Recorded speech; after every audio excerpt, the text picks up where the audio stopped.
बुलढाणा जिल्ह्यातील खामगाव तालुक्यातील लाखनवाडा येथील अजिंठा पर्वतरांगेत एक अनोखे भौगोलिक आश्चर्य पाहायला मिळत आहे। या डोंगराच्या काही भागांवर गारगोटी या दगडाच्या प्रकाराची अक्षरशः चादर पसरली असून हा परिसर नागरिकांसाठी कुतूहलाचा विषय ठरला आहे। विशेष म्हणजे या ठिकाणी खोदकाम केल्यानंतर जमिनीखाली गारगोट्या आढळत नाहीत। तसेच डोंगरावरील हा भाग वगळता परिसरातील इतर ठिकाणी अशा प्रकारच्या गारगोट्या दिसून येत नसल्याने एवढ्या मोठ्या प्रमाणात हा साठा नेमका कसा निर्माण झाला याबाबत विविध तर्क लावले जात आहेत। ग्रामीण भागात या दगडाला चकमक म्हणून ओळखले जाते। पूर्वी अग्नी निर्माण करण्यासाठी त्याचा वापर केला जात असे। आजही काही भटक्या व जंगलात भ्रमंती करणाऱ्या समूहाकडून या दगडांचा उपयोग केला जातो।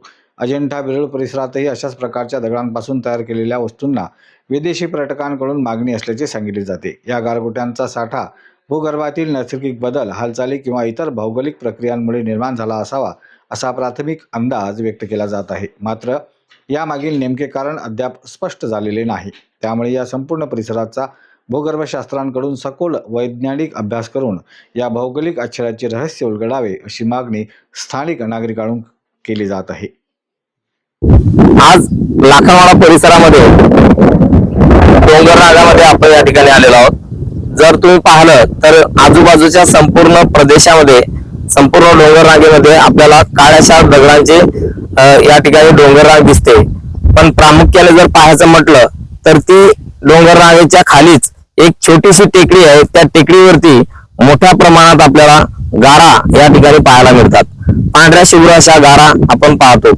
ह्या गारा कशामुळे पद्धतीने निर्माण झाल्या आणि काय त्याच्या मागचं कुतूहल आहे हे पाहण्याजोगं आहे।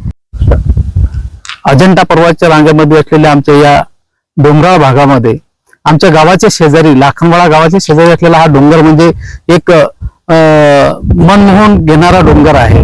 आपण जिकडे तिकडे पाहिलं तर मोठमोठे दगड दिसतील, मात्र आमच्या या डोंगरामध्ये शुभ्र गाराने गच्च भरलेला डोंगर आहे। याच्यावर संशोधन होण्याची गरज असून संबंधित खात्याने याच्यावर संशोधन करावं अशी आमची अपेक्षा आहे।